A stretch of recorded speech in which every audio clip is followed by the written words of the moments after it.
We'll get the party going.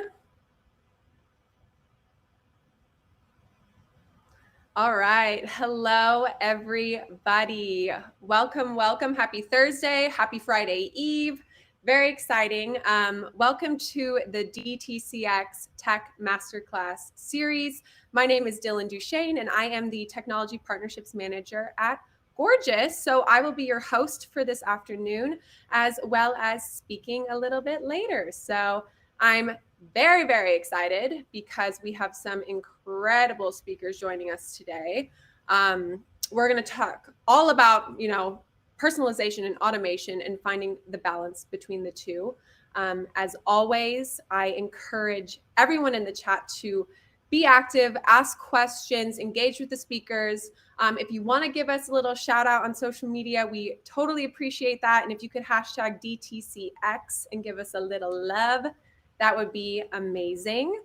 And I did want to say, not only everyone will be tuning in, to get this incredible, fantastic knowledge from our speakers, but they are also providing graciously some fantastic giveaways and gifts. So it looks like we got a Visa gift card, Corksicle gift card, AirPod Pros, $100 Amazon gift card, milk bar, cookie treats, all of the above. So that's fantastic. And I'm going to do it the old-fashioned way. I'm just going to close my eyes and scroll through the attendee list to pick the winners at the end of each speaker's session. So each speaker will be coming up. They have a 15-minute speaking slot with some time for a few questions at the end. So make sure you include your questions in there for me to ask. And yeah, that's it, you guys. I'm really excited. Everyone get their notebooks out, and we're going to get started. So with that being said, I'm going to stop sharing my screen, and I am going to introduce our first speaker, Mr. John Knott. He is a good friend of mine. He is the senior partner manager at Omnisend. And a fun fact about John is he has had a glass of wine with Meryl Streep once. And I don't know about you, but I'm jealous and impressed. So welcome, John. Thank you for joining us today. Happy to be here. And it was in the same room. It wasn't like she knew I existed, but it was like... No, don't tell anyone that. Don't tell anyone that. Just be like, yeah, we shared a bond. I'm going to stick with my story. But no, thank you for having me. It's always a treat to be here with Gorgias, and especially when all of the other folks in the mix are also partners of ours. So really happy to dive into some quality content. I know we only have a short amount of time together, so I'll go ahead and share my screen. But as Dylan mentioned, I'm the senior partner manager at Omnisend, manage mostly our technology and platform relationships. And really excited to talk to you about all things automation and personalization, right? Because those things go very much hand in hand. So feel free to ask any questions in the chat, and we'll go ahead and dive on in. So for those unfamiliar, Omnisend is an e-commerce focused marketing automation platform. We work with over 70,000 brands across the Shopify, BigCommerce, and WooCommerce ecosystem. Some of these might look familiar. Some of these are actually Gorgias clients as well. But we more or less give brands the opportunity to leverage whatever channel makes sense, and to be able to extend the value of what they would be able to do on their own, right? And automation is a huge component to that. So here's a brief little agenda. You're probably asking yourself, how are we covering this in 10 minutes? And I'm curious as well. So we're going to talk through personalizing the customer experience, providing relevant value through segmentation and the importance there, driving revenue through those key marketing automation touch points. And along the way, we'll make sure we cover at least 5 tips that you can hopefully jot down in your pretty little notebook you have there. So diving right into the mix here. My first tip is at super top of the funnel. It's leveraging zero-party data. This is probably one of the most buzzy words, terms that has been super top of mind the past couple of years. And I think it's really come from a need for brands to personalize sooner, right? Sooner in the funnel, being able to provide a relevant experience for customers at the jump versus having to learn about them after 2 or 3 purchases, right? Because you ultimately have a very short window of time where folks are engaged with you. And so you want to make sure that you're providing that relevant messaging that's going to resonate with customers. And so a great example here is a beauty brand, right? If you're selling cosmetics, there's different skin types, whether that be oily or dry, whether that be the tone of your skin. And ultimately, a one-for-all messaging approach is not going to be very successful with this type of client or this type of brand, right?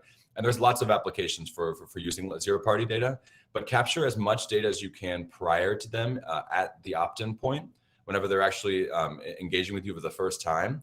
And then right out of the gate, you're able to provide them something that's going to hopefully resonate with them and get them to that first conversion. Our second tip here is to segment your audience, right? In the same vein of not doing a one-for-all messaging, you really want to make sure that you are using the data that you have and you're able to segment your audience in a smart way. So here's three quick examples here. So past purchase shirt dresses. So this tells me that they've purchased shirt dresses in the past. Odds are they might be interested in shirt dresses in the future, right? Or there's different complementary items that might be similar to that I know I can potentially market these customers with. See, new dresses, right? This might be a really easy segment for me to make sure that I'm providing that relevant value. Second example here, high value customers, right? If you have a customer that's spending, a high AOV with you versus one that's spending a low AOV, those are different customers, right? If you have certain luxury items, maybe there's like a $900 suede jacket that you have, you might be targeting, this higher value customer segment versus those that maybe only spend $10, $15, $20 with you. And so it's about being super specific about how you're targeting customers, making it more targeted, making sure the messaging is in line and is relevant, and making sure that you're using, the different channels that this particular customer is going to convert with. We're seeing a 62% higher conversion rates with segmented campaigns versus those that are not segmented. Again, if you're saying, what is segmentation? How do I get started? Here's a really simple way to understand. So let's say you have 9 customers. Hopefully everyone on the call has more than 9. You're going to think about what rules or what conditions that are true about this audience to then whittle that down into a certain segment or a certain audience. It could be, has purchased X in the past, is subscribed to email, is subscribed to SMS potentially. And then you have different segments to work with that, again, you're able to have more hyper relevant messaging with.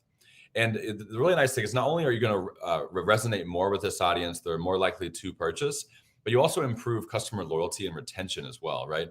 And this is something that I think is super relevant in this day and age with e-commerce brands, is that you don't have the luxury of just pumping money into paid channels like you used to be able to, right?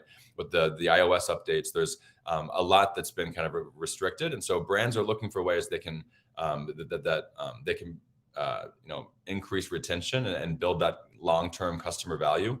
And segmenting your audience to make sure you're not sending messages to someone that they don't want to receive is a great way to make sure that you have highly engaged customers. Tip number 3, set up key automations based on customer behavior. So the really nice thing is that automations and personalization do go hand in hand, right? But when I think about some of the ways that a lot of our brands are driving revenue, I'd say almost up to 40% of the revenue that Omnisend brands are driving are through these key automations based on customer behavior. So, a lot of them are probably very familiar, right? Abandoned cart, a welcome series, maybe even like a post-purchase email based on certain items that they've purchased.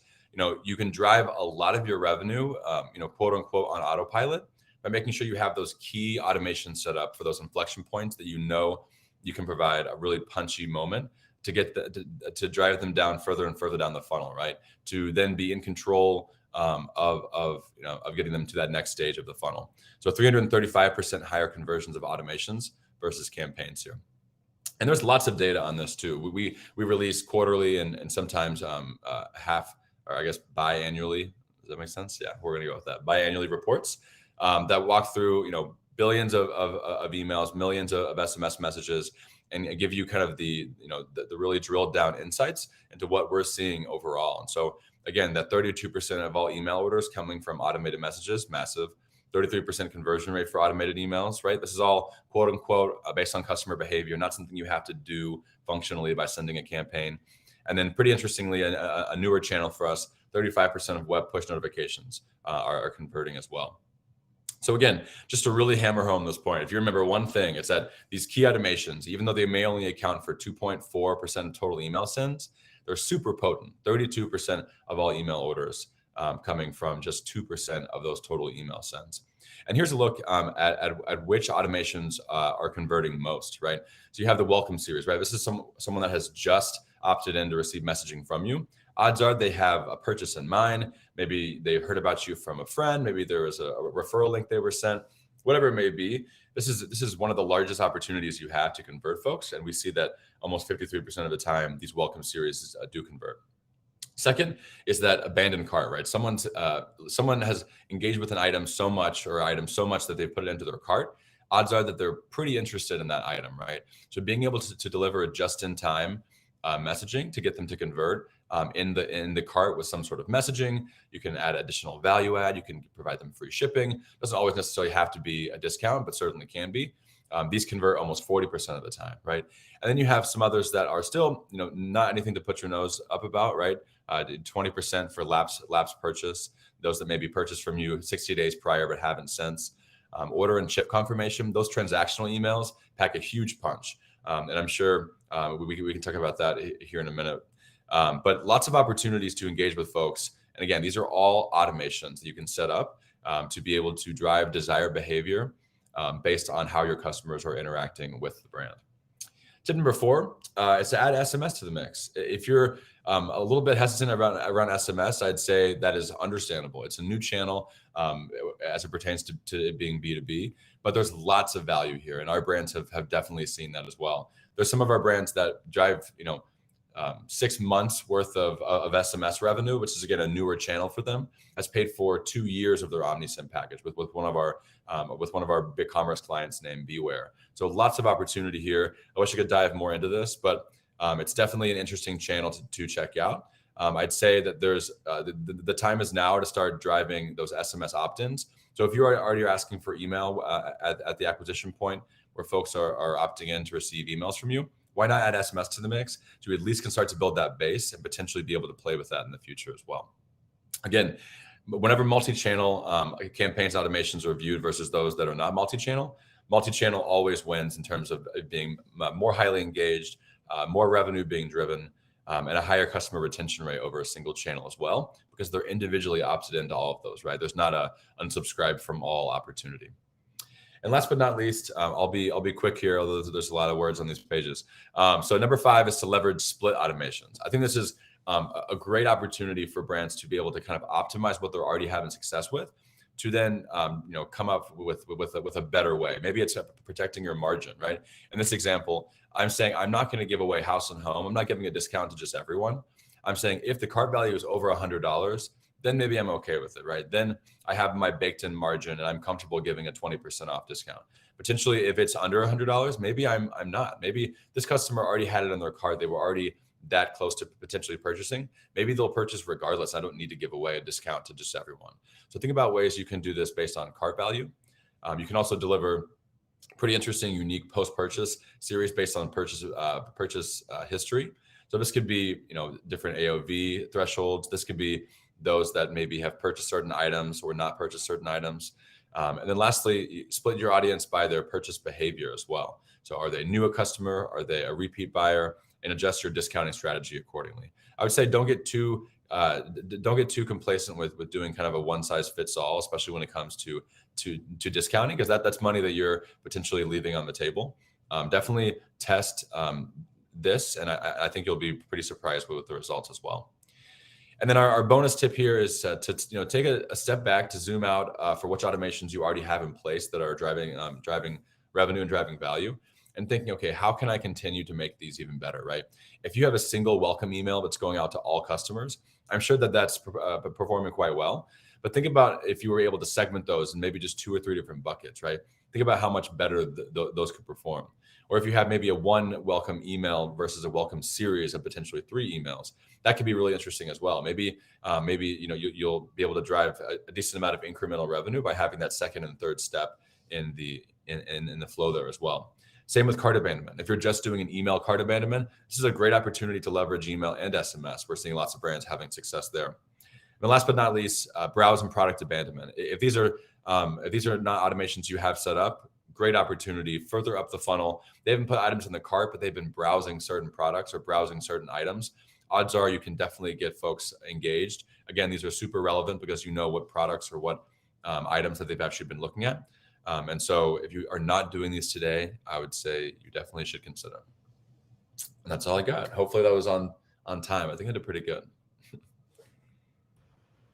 Yeah, that was perfect. Fast and furious, to the point, beautiful. We're getting a lot of comments just like how super helpful that was. And, clearly not a ton of questions because it was insightful and you hit all the key points. So what I do want to do is, John, if someone wants to get in touch with you and they have questions afterwards, like where can they reach you? I see your email there. So we can drop that in the chat and easy.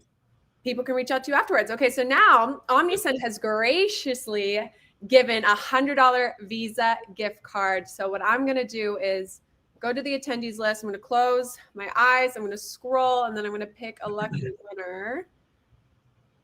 Helena Wilcox, you are the winner. We love to see it. A $100 Visa gift card. Yes, Nice. Helena. Woo! That was great. John, thank you so much for joining us today. As always, great to see you. Thank you so much. Thanks for having me. Everybody. All right, guys. We are going to keep the ball rolling. Congrats, Helena. There's plenty more where that comes from, so let's keep it going. Next up, we have Sri, who is the CEO of Late Shipment. We're going to bring him on stage. And a fun fact about Sri is he can speak 5 languages, but can still often find myself lost for words, which is hilarious and also very, very impressive. Which languages in particular can you speak? I'm curious. English, of course, and then Tamil, which is my mother tongue, Hindi, and then a bit of Malayalam, which is again a South Indian language, and a bit of Sanskrit, which is, by the way, a dead language. Wow, amazing. Well, that's incredible. Well, Sri, it's so good to see you. Thank you so much for joining us today. I am going to hop off and let you get straight to it. Thanks, Dylan. And thanks so much for the glowing recommendation, or the glowing introduction, rather. I'm just going to go ahead, share my screen.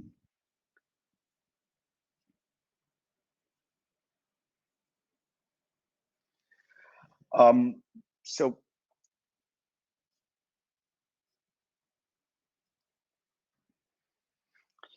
yeah, I mean, again, for us primarily looking at the entire picture, we often tend to take a very polarizing view of automation and personalization. In fact, consider it to be 2 different ends of the spectrum, right? So one of the primary objectives of what I'm going to be talking about is to try dispelling that perspective.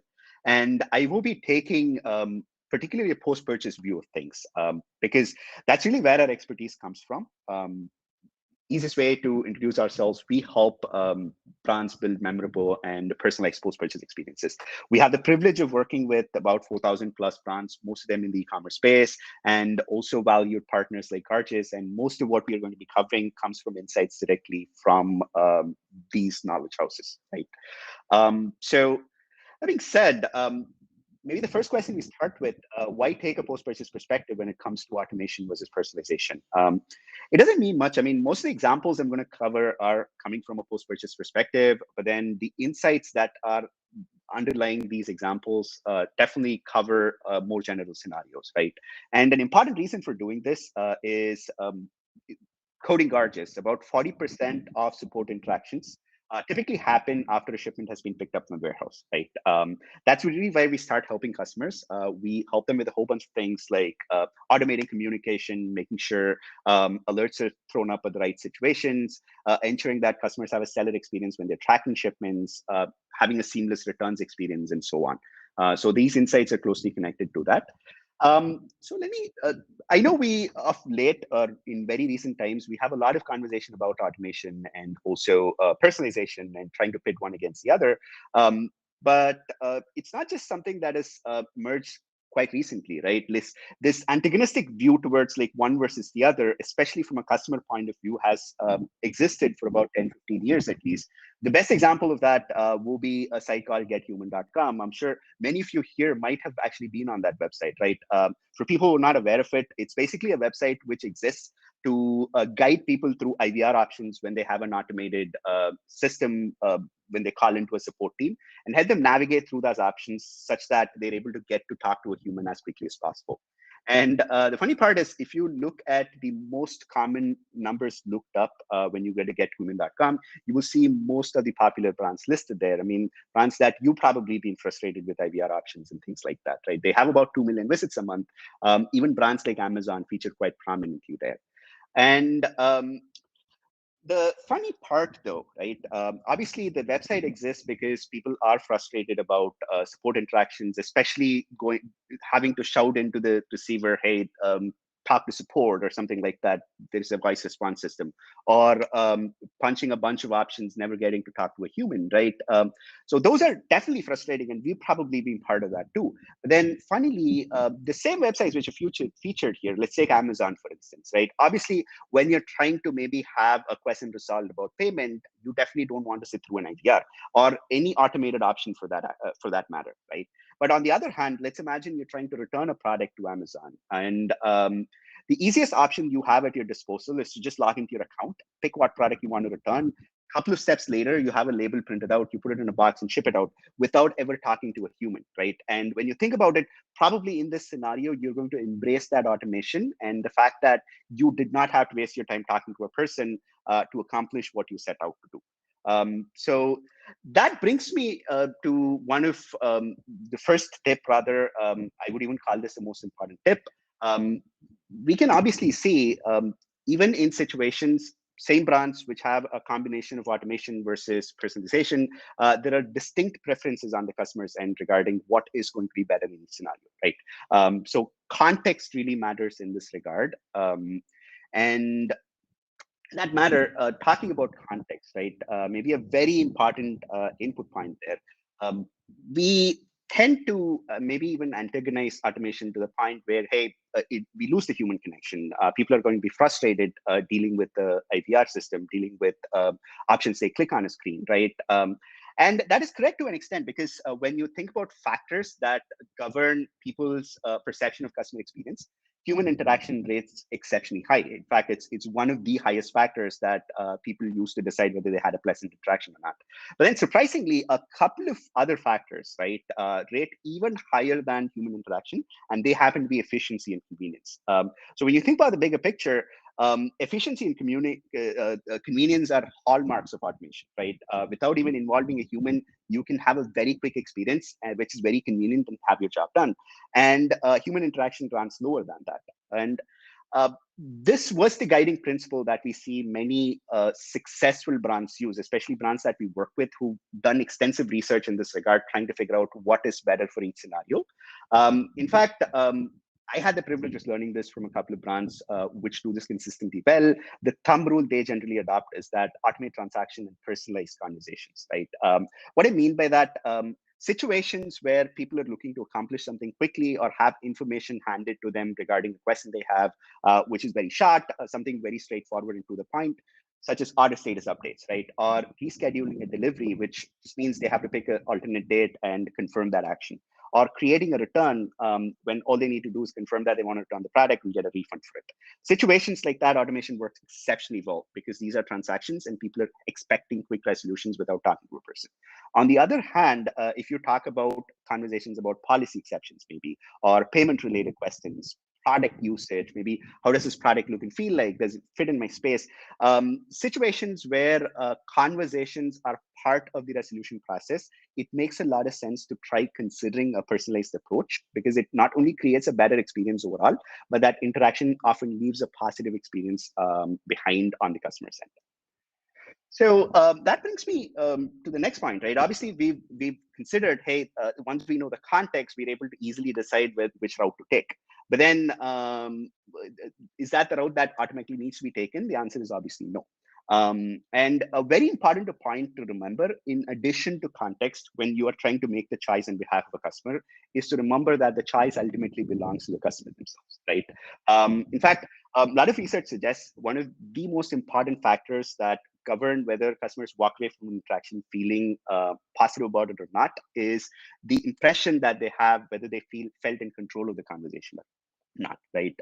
So ultimately, forcing a choice on a customer doesn't really go particularly well. So as far as possible, even when you are presenting automation options, if you are able to have the customer choose whether that is an option they want to take, works exceptionally well. And even in situations where the first interaction is maybe an automated response, the very obvious follow-up to that to ensure the power is put back in the customer's control is to ensure that you follow up with a choice for that customer. Very obvious example here again. will my order reach before Thanksgiving? That's a simple question. And the response to that has immediately been provided by automation, right? But then if you're able to follow that up with a question asking if they still want to talk to a person because they still have additional questions which is not being resolved by that automation, quite a few customers may pick the option to talk to a person still, right? So restricting those options there often means customers feel powerless and feel that the automation has been thrust upon their shoulders. And I know, despite what the title suggested, the first couple of points kind of talks about automation personalization being on opposite ends of the spectrum. Point 3 is really about dispelling that perception. And it's not just about automation and personalization working hand in hand, but often automation that we are talking about may not even necessarily be customer facing, right? What I mean by that, imagine situations where you have thousands of things that you have to keep track of, or maybe a whole bunch of different things happening where every situation there does not require a support team member to actually step in and start taking action. A very obvious example of this, if you're a brand, you have hundreds or maybe thousands, hundreds of thousands of shipments in transit. Obviously, not every shipment requires an attention, right? But then let's imagine situations where maybe a particular shipment is lost in transit and it's not going to reach the customer. Delivery attempt has happened, right? These are specific situations where an step in and an interaction from a support team member to the customer actually adds a lot of value because that issue can be immediately resolved before it escalates to a larger problem. So automation, when it is able to identify specific scenarios like this and bring this to the attention of people who enable personalization, means both the brand derives a lot of benefit because they don't spend time and effort like chasing through these situations through large chunks of data. On the other hand, customers feel very welcome and wanted because somebody is looking out for them, even among the thousands of other shipments that were currently in transit, right? And another obvious situation, right, where automation is not about replacing the personalization aspect of things, is if you're able to consider scenarios where automation can preempt and prevent situations where customers may have an unpleasant on the support front, right? An easy example of this, again, we work on the post-purchase front. So in the larger scheme of things, one of the most common types of tickets raised in help desks are what we call Wismo tickets. Basically, inquiries that come in from customers asking, hey, where's my order? Why is it not here yet? Is it running late? These are very high in volume, often the second most common type of ticket inside a help desk. And these require time and effort to reply, but then the replies are very short and concise. So typically, when you look at automation, these are very, very obvious candidates for trying to automate a response, which gives them the information that these customers are seeking, right? But then if we step back a bit, if we analyze why these tickets are being created in the first place, right? You will probably realize as a brand, 9 out of 10 times, you're maybe sending them a shipping notification, which has a tracking number. And from that and onwards, even if the transit time is like 5 days, 7 days, you expect the customers to keep track of their own shipments, right? And that in many instances means 3-4 days into the shipment's journey, customers feel a little anxious and they reach out to the brand wondering if their shipment is going to be there on time, right? Instead, if you maybe look to add, let's say, 3 or 4 additional notifications, right, which keep customers informed about the status of shipment at every step along the way, tells them what's going on, the need for even reaching out to the brand goes away because customers already have the information they need. And not just that, when you proactively and preemptively reach out to customers, bearing information that they're really seeking, it means you have an opportunity to make a real difference with the medium and a method of communication too. What I have up here is a cool, edgy email that one of our customers designs, right? They have very high engagement on this email. Not just that, on this email then itself, they also have other product recommendations, maybe some cool product releases, a story about the product they just purchased, etc. So because customers welcome this information, they are also very open to that additional interaction that comes as part of the picture here. And finally, there are definitely going to be situations, right? Let's not pretend automation is not going to be less expensive or an obvious option to turn to when you're hard pressed on resources, etc. When you are pressed to make such choices, right, where despite knowing, hey, there may be a fair share of customers who prefer like a personalized experience talking to a human, I'm still forced to use automation. important thumb rules you can adopt to make sure you still create a stellar experience for customers will be to look at that automation and really see if it's delivering exactly what the customer expects, often goes over and above their expectations every single time, and manages to replicate or manages to solve the problem that they're reaching out to have solved with less friction and in less than half the time of an actual human interaction, right? Typical example of this, many brands that we work with try automating their refunds process entirely or the returns process entirely because it occupies a lot of time and effort on their end. If they're replacing the human interaction with a process which is able to, let's say, get customers to print a shipping label out in 3 steps, right? Even a customer who is slightly reluctant to pick that automated route, once he gets to experience the remarkable improvement that he's had in the overall experience, it means he's going to become an advocate of the process. Next time, he's not going to be so reluctant to pick that automated route anymore because his outcome was not affected and he actually had a much more pleasant experience than even talking to a person. And to quickly summarize, rundown of things, context absolutely matters when you're trying to decide what to automate, when to automate, how to automate things. And even after a decision has been made, leave the ultimate choice with customers as far as possible because they love feeling in control. And automation does not always mean it's a replacement for personalized interaction. It can actually support personalization in many ways and may not even be customer facing. And automation, when it's used in a preemptive and preventive environment, is actually welcomed by customers because it really helps them understand and have their issues solved before they even escalate into concerns where they have to reach out to support teams. And finally, when you're forced to automate because you don't have resources, you're hard pressed for time, etc., just make sure you are exceeding customer expectations considerably. You're making things more efficient and solving in less time than even having a human interaction there. That brings me to the end. Thank you so much again, and I really hope the insights you take from here help you create a more personalized as well as automated experience for your customers. Sri, that was great. Thank you. I am going to throw one question at you, and I find this interesting. So, in your opinion, will offering personalized conversation options early in the customer interaction make a majority of people default to that option? Maybe, right? Like, in fact, if that is a clear signal that is thrown by customers, though, right? If more people, when you're presenting that option, choose to talk to a support agent, they're clearly indicating that the automation options that you have at their disposal are not quite adequate for solving their concerns. So it's an opportunity. The feedback that customers are giving just through that choice is an opportunity to introspect and kind of look into how you can make your automation options better, such that the next time the customer makes that choice, he is going to go down that automated route. Yeah, absolutely. Perfect. Well, thank you so much, Sri. You guys can get in touch with Sri. His email is on that slide here. So if there's any further questions, please don't hesitate to reach out to him. I'm going to do the giveaway now. So we have another $100 Visa gift card from the late shipment team. So I'm going to go ahead and close my eyes. I'm going to scroll. Alexandra McCall, you are the wonderful, beautiful winner of a $100 Visa gift card. Woo! All right. Well, congrats, Alexandra. Thank you, Sri, so much. And we are going to keep this going. Pleasure to have you. Yep. Have a great rest. Up next is myself and I, actually. So I'm going to get on set up and share my screen with this.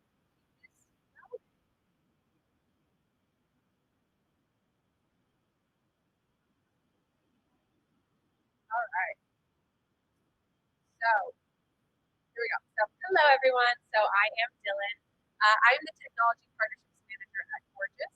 For those of you who do not know what Gorgias is, we are a e-commerce customer support help desk. We help you deliver insanely fast and personalized customer conversations. And we work with 8,000 plus merchants globally, like Madden, Holly, Tour, NBC, Netflix, and many more. So today I'm really excited to talk to you guys about, how to make exceptional support the new normal, and chat about 5 different ways you can utilize personalization and automation and find that balance. That's really key. So we're helping to this. To get us started, I wanted to look at something that you don't really want to see. It's that 12 to 17 plus hour first contact time resolution time, the lack of personalization, and leaving the customer feeling unheard and frustrated. To be completely honest, people are still not doing support well. So when I look at this slide, side, all I see is opportunity. You really only go up from here or down in this case, that's what we're aiming for. But when you do crack the code and start prioritizing your customer experience, it's truly a great opportunity to save money. We live in a world of instant gratification, right? So response times are way too long. We want what we want and we want it now. Buyers prefer to self-serve, but when the self-serve isn't suited to the question that they have, they want to feel like they're being, taken care of by someone who actually cares. And a lot of the time that means having the opportunity to have a conversation with these brands and interact with a human, not a chatbot or the endless system. And we are all well aware that there has been a spread of channels over the last decade. It used to be just voice and email, but now there's SMS, there's all these different social media channels, and buyers want to engage with brands in all of these channels, and they don't want to have to repeat themselves if they start a conversation in one channel and then they end in another channel. They want that same consistent experience. So it's really no surprise that merchants are paying a huge price for this. Slow response times cost merchants a lot of money. They're losing sales opportunities, and they're missing out on the opportunity to deliver an excellent customer experience, which is definitely one of the main reasons why people come back to your brand again and again. So the million-dollar question is, how do you deliver exceptional service that's fast, personalized, and seamless? Here at Gorgias, some of the key metrics we look at when measuring support performances are first response time, resolution time, satisfaction score, and revenue from support. We then measure the health of the customer support program from level 1 to 5, which you can see on this graph. So, most brands are on that level 1, which is, the first response time is 12 hours, and then limited revenue from support. Level 5 is that, Amazon gold standard, so to speak, and that's what we're aiming for. It's usually equals sub 10-minute response times, sub 1-hour resolution times, automating at least 20% of your support tickets, and having 8+ different channels for your customers to be able to find you and get in touch with you. It's really all about that omni-channel presence. So let's dive in. Let's look at some of the ways that we can take your CS team to that level 5 with automation personalization. So, okay. Number 1, aggregate all channels. Have personalized conversations with customers in the channels of their choice. So customers are engaging with 3 to 5 channels before even making a purchase, which means we need to be present on as many channels as possible. We need to respond quickly by having automation in place to help you achieve this. And then we need to drive them back to your websites. Many merchants today use siloed systems to handle all of their channels. They have a voice system, chat system, social media monitoring, etc. This makes it challenging to create efficiencies in your CS ecosystem because you can't see the customer journey across all the channels and then effectively make personalized responses. So my first recommendation is to leverage a help desk that offers a few key things. It supports all the channels that your customers want to engage with you in, and it aggregates all those channels to create one big holistic view of the customer across these multi-channels. This is what's going to save you a ton of time and in the long run, money, which is important. Number 2, save time and automate up to 30% of repetitive inquiries. So Gorgias analyzed 10,000 customer tickets to better understand, what the most commonly asked questions are for our merchants. And this is the data we got back. Order status being number 1 and taking up to 33% of those inquiries. So imagine what you could do with all the extra time you would have on your hands if you could simply automate and eliminate 33% of your workload. Sounds fantastic. How do we achieve this? Well, the first step I would say is to tag everything that comes through your support team, so that you can look at what your most common and repetitive inquiries are. Gorgias does this automatically by leveraging machine learning, which is great. If you're an e-commerce brand, we've established, your number 1 inquiry, or definitely your top 3, is going to be that "where is my order" inquiry. Especially during a time, where delivery is still super unreliable and we're still seeing extended delivery times. This is exactly the type of repetitive inquiry where machine learning should be leveraged and where you can use automation to respond versus human interaction. And when I say automation here, I'm not talking about a bot, but talking about using machine learning, your different tech stack integrations to respond at scale with someone's personalized information. So if you simply create an automated response to, "where is my order" ticket, you can free up time for your team to engage with potential customers pre-purchase to support conversion instead of just focusing on, reactive engagements post-purchase. And here's a great example of leveraging automation with personalization by using templates within Gorgias. So this is what a template looks like within Gorgias. You can really utilize using templates to quickly fill in missing variables such as order number, address, tracking URL, etc., all while maintaining that personalized feel. So you're going to want to pull in your customer specific Shopify data, customize the message to your liking, send away, and save time. All right, moving right along. Number 3, leverage chat. I mean, live chat is the number one feature you can use to reduce response time and speed up interaction. 85% of websites use chat as a contact form. You know, it sits in the bottom of the website on every page. Traffic has to click in, leave their email, and wait for a response. So chat is usually a pretty cheap channel. You know, it costs as opposed to the voice channel, which is usually $8. But this is also the channel of choice for most buyers under 50 years old. So it's something we definitely want to be utilizing. And the great thing about chat is you can use it differently on each part of your website to proactively engage traffic to get them to chat in and then move towards that purchase. So chat campaigns can be used to drive self-service, which is what we see on the left, you know, where the customer is getting their order information, or it can be leveraged to proactively drive conversion. So if someone is on a product page buying shoes, give them a product specific discount on chat to get them excited, highlight a review, suggest sizing up and down, etc.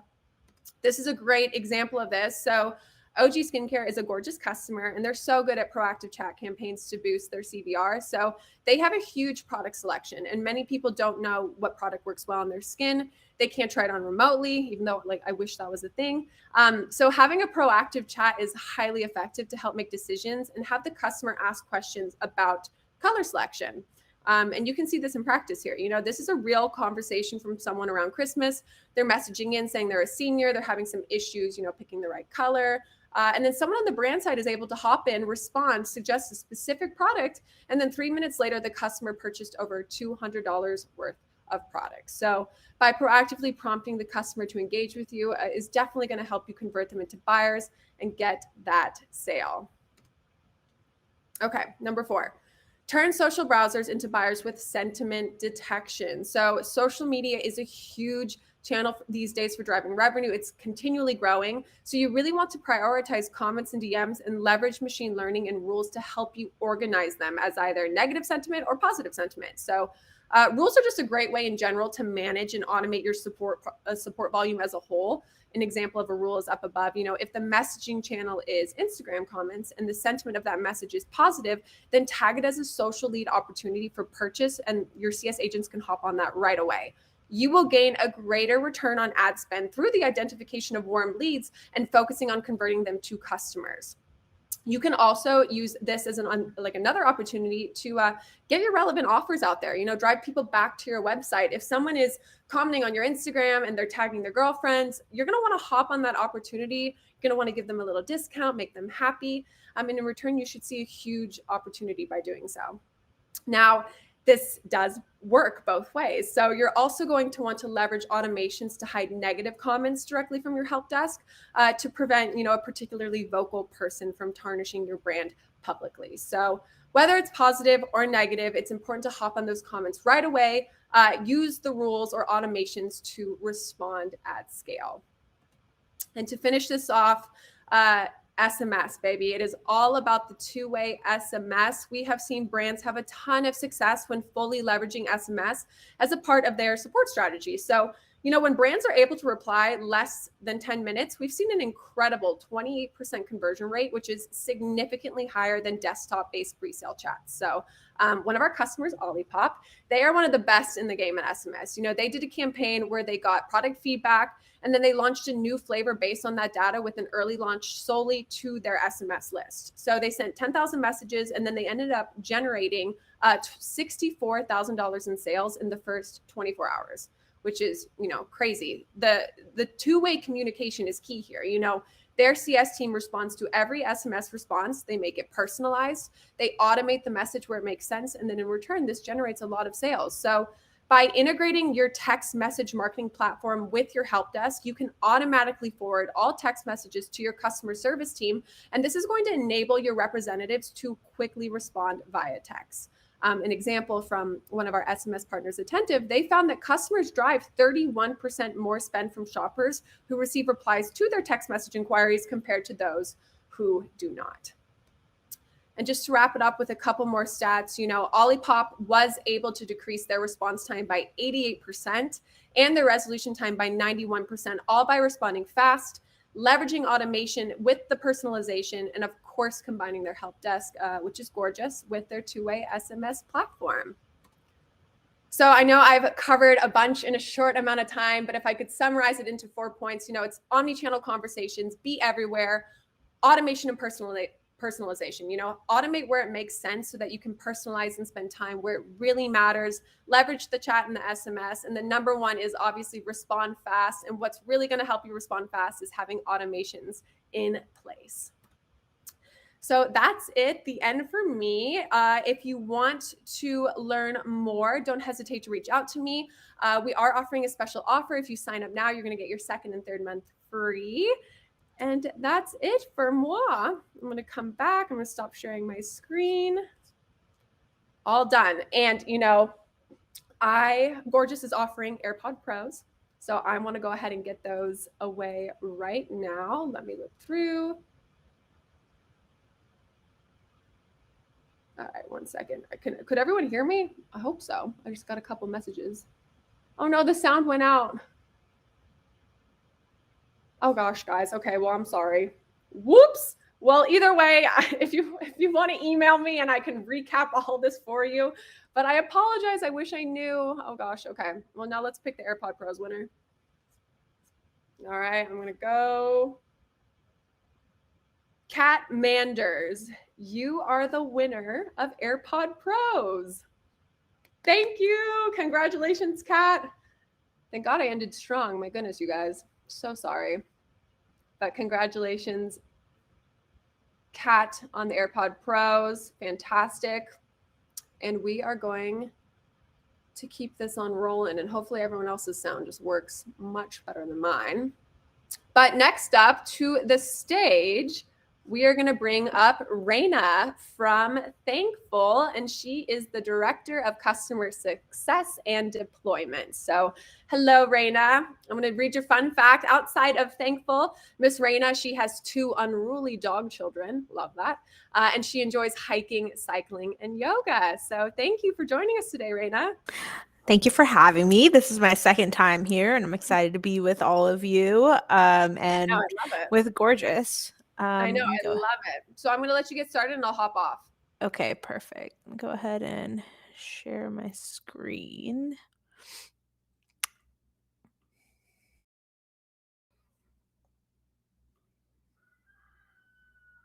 Let's see. Okay, hope everyone can see that. There's no way for me to check. Thank you for the intro and thank you for having me. So today, like everyone else, I'm going to be talking about 5 tips for balancing automation and personalization. For those of you that don't know, Thankful is a service as a software dedicated to solving the post-purchase needs of customers, enabling brands to thrive in a customer-centric world by leading with service first. Some of our offerings include business insights, increased agent productivity, full resolutions, intelligent routing, as well as increased incremental revenue within support teams. So before I get started on the tips on balancing automation and personalization, I just wanted to highlight that customer service can be used as a marketing strategy. Personalization is heavily used in marketing as a way to get customers' attention, but when it comes to customer service, brands often fail to tailor experiences to individuals. So it's important to prioritize personalization where it counts the most. Customer service has the opportunity to follow through on what marketing promises, and adopting customer service as a marketing strategy is key to balancing automation and personalization. In order to achieve this, marketing and customer service departments need to collaborate on improving the customer experience throughout the entire customer journey, because 65% of customers say service is actually more influential than advertising. So given that customers are more influenced by service. It's no surprise that customers are 4 times more likely to jump to a competitor when they don't receive personalized support. So tip number 1, customer-centric policies. In order to balance automation and personalization, it's important to prioritize retention strategies, especially as customer acquisition costs increases.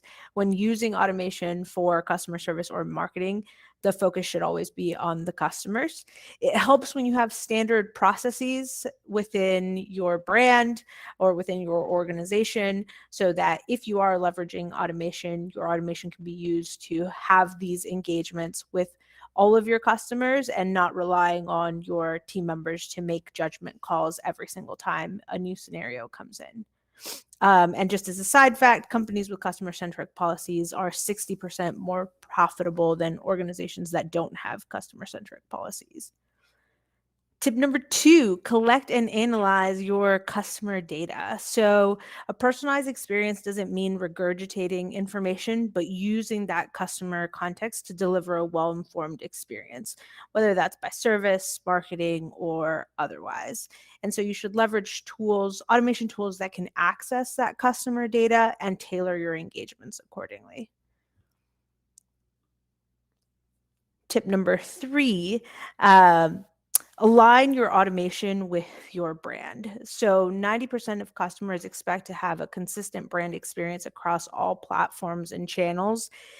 It's important to maintain the same messaging. So for customer service especially, make sure to create brand aligned response flows that match your brand tone, and where users can have the same experience no matter what team they're engaging with. Tip number 4, understand the results of your automation decisions. And this, I think, is my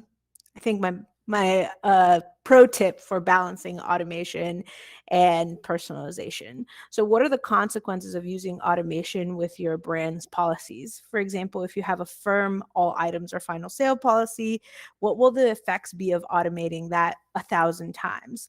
And how will that automation impact your team's experience? So with that same example, will your team be happier not having to take those on? Will they have more free time to be able to take on more complex issues?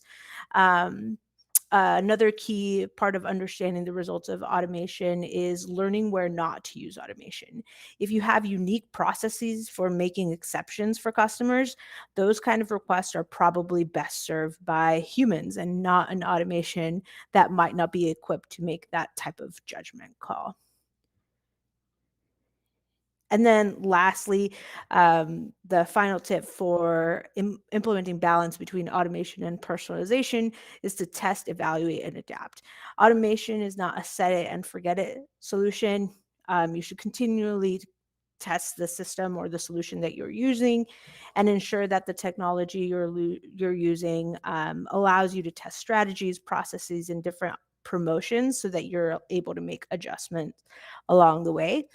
You should communicate with your vendor and ensure that if you make these process changes or are planning to, that their solutions can support your changes, and that your vendor is seeking out opportunities for improvement throughout your partnership.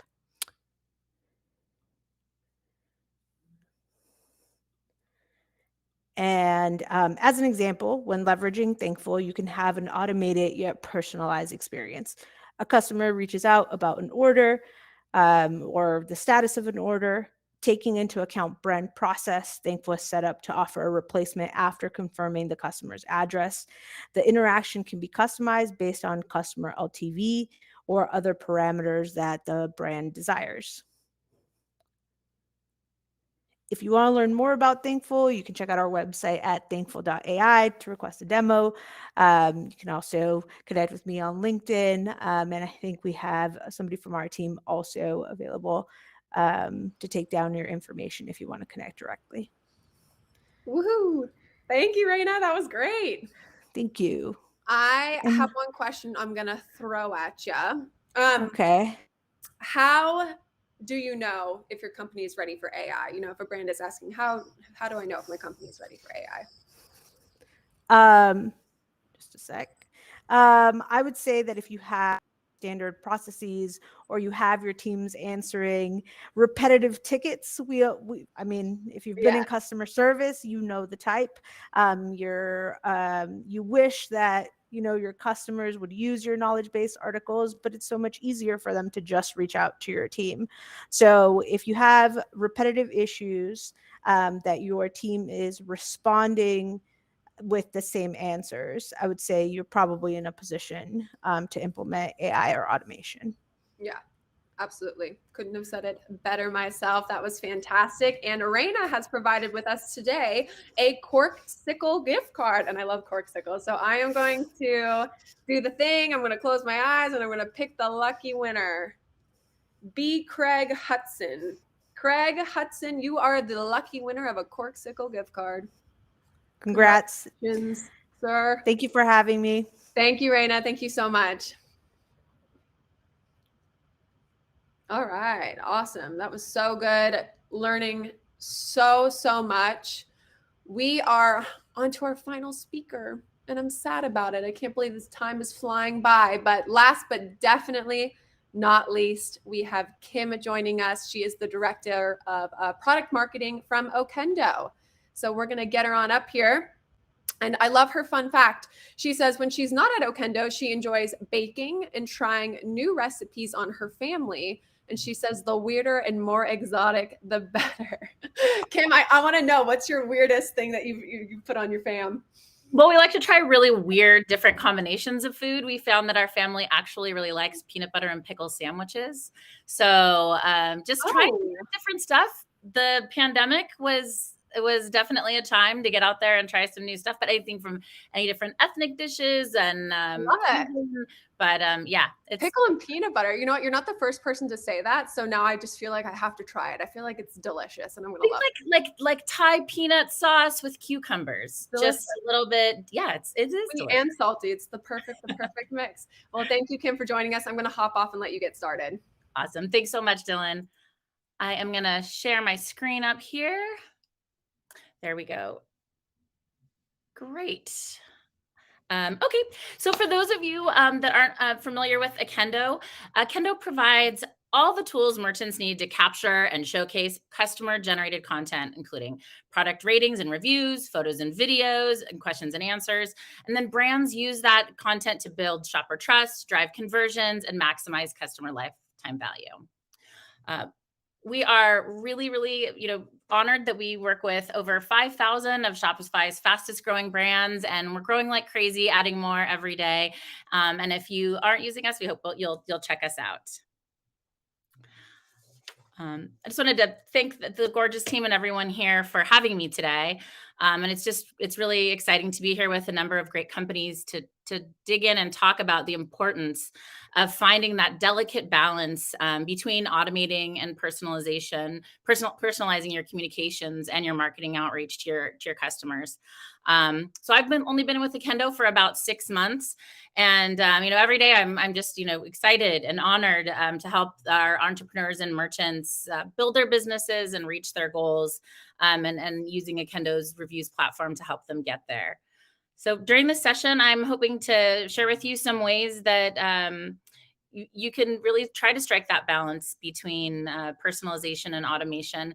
And at Okendo, and for myself, I really think of that personalization and automation as their tools to help you do what you're trying to do, which is to build that trusted and transparent relationship with your customers. And reviews is an excellent tool of helping you do that.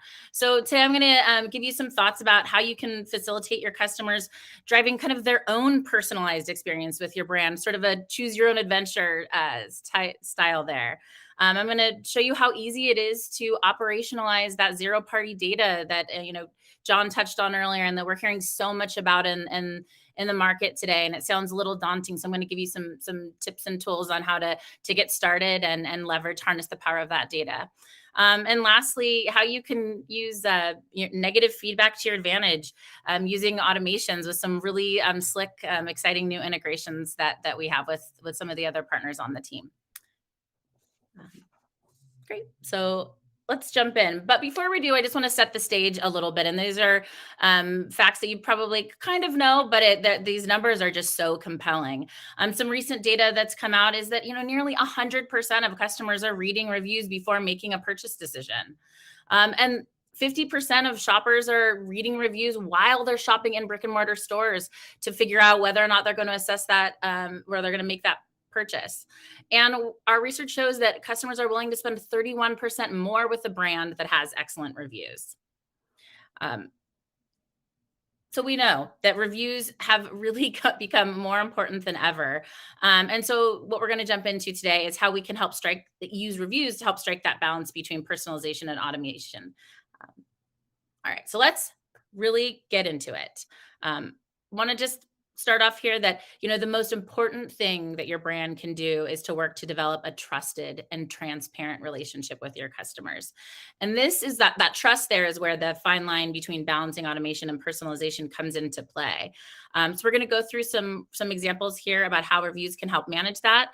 And I want to talk a little bit before I jump in about the value exchange. So really when we're getting information from our customers, that they're giving us that valuable information, and that the expectation from them is that we're giving them value back in return. So I'm going to jump in and give you some really examples on how you can do that.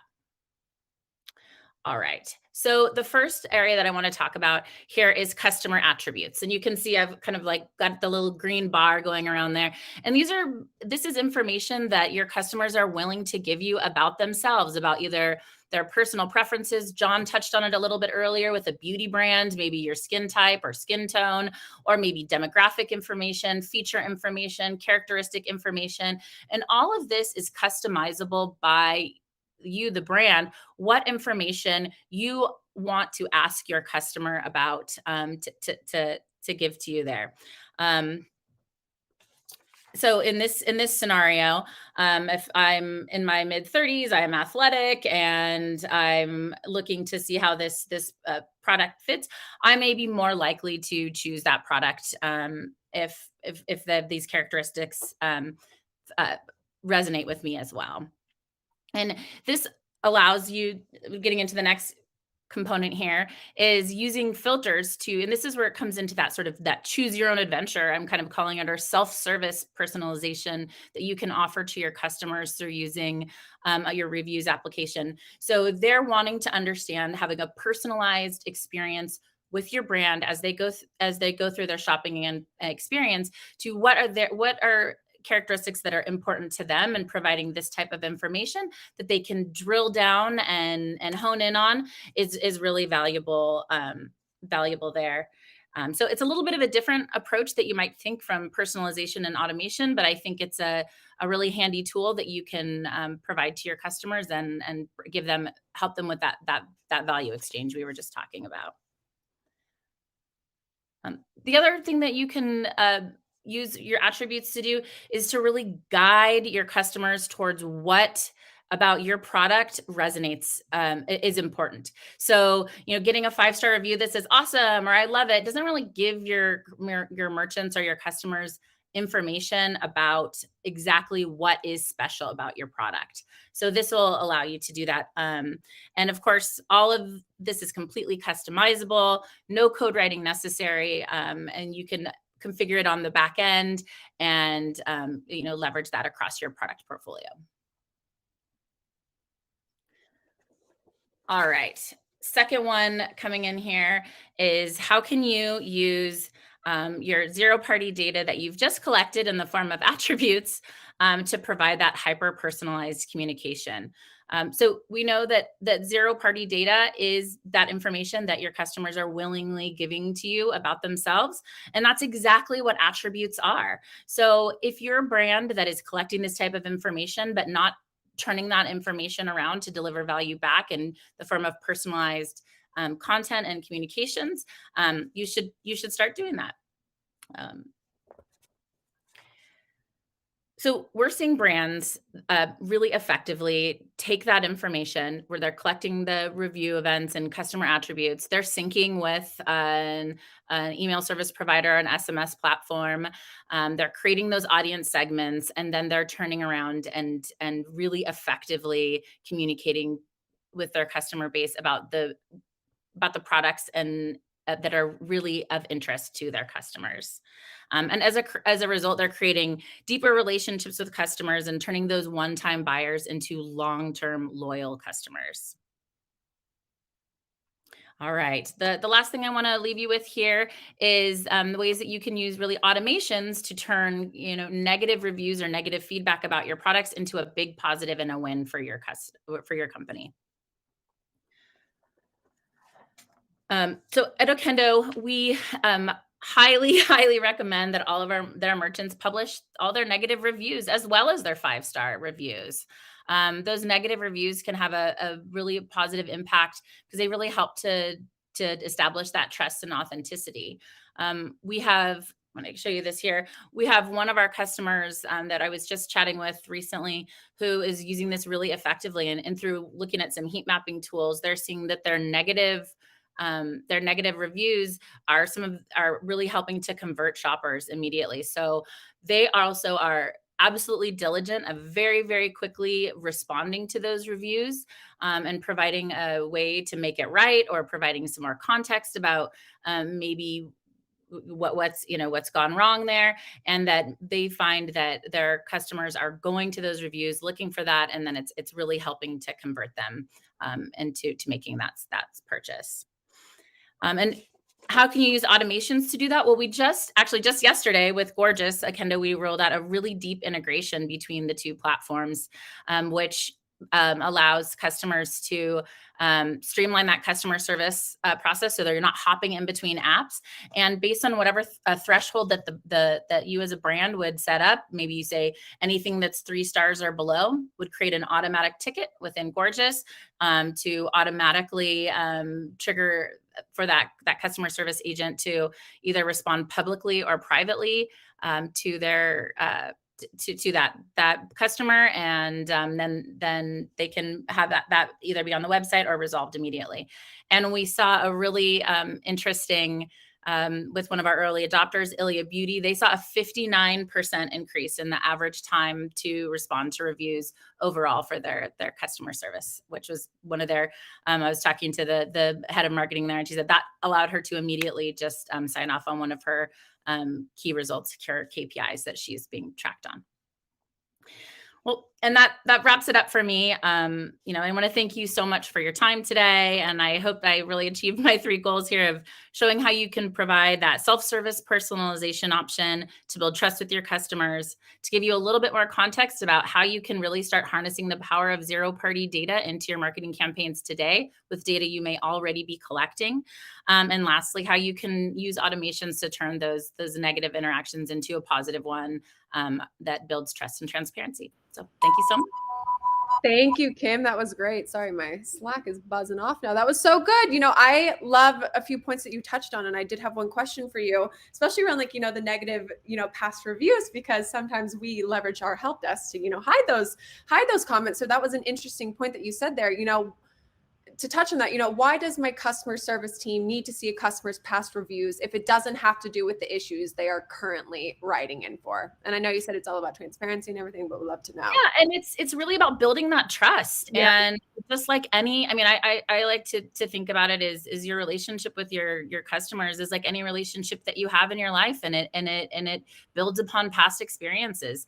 So I may have a different approach for you if I know that you've had this same type of an issue in the past, or maybe you've bought you've really purchased from me a lot, and this is the first time you've had an issue. I might respond to it a little bit differently. Right. So it's important to see the full depth and breadth of your entire interaction with the customer in order to continue to build that trust and transparency and develop those long-term customers. I mean, honesty is the best policy, right? That's what we always say. So that's fantastic. Thank you, Kim. And Kim has graciously given us Milk Bar cookie treats. I love these Milk Bar cookies, y'all. These are so good. So I am going to pick the lucky winner. Hoping I land on myself, but that's cheating. Marcela Puertas. I probably botched that, but Marcela, you are the winner. Congrats, Marcela. I hope you enjoy. Cookie treats. Yum. All right. Well, thank you, Kim, so much for joining us. All right, guys. I am going to share my screen one last time to get us closed off. I can't believe we've literally come to the end so quickly. It's sad, but it's okay. We'll be back. We will be back. Thank you guys so much for joining us today. You can join many, many more of these in the future. We have more upcoming tech webinars coming up March 24th. Actually, we have 5 e-com tools and for improving CSAT and retention. So that's one you're not going to miss. You can sign up online, dtcx.io. Some other upcoming events that we have is our huge event, the DTX3 in APAC. So that's March 17th. You're definitely going to want to register now and go check that out as well. It's fantastic. And that's it, y'all. I just want to say thank you so much for tuning in. It was a pleasure being your host and spending the afternoon with you. And I hope you have a wonderful rest of your day.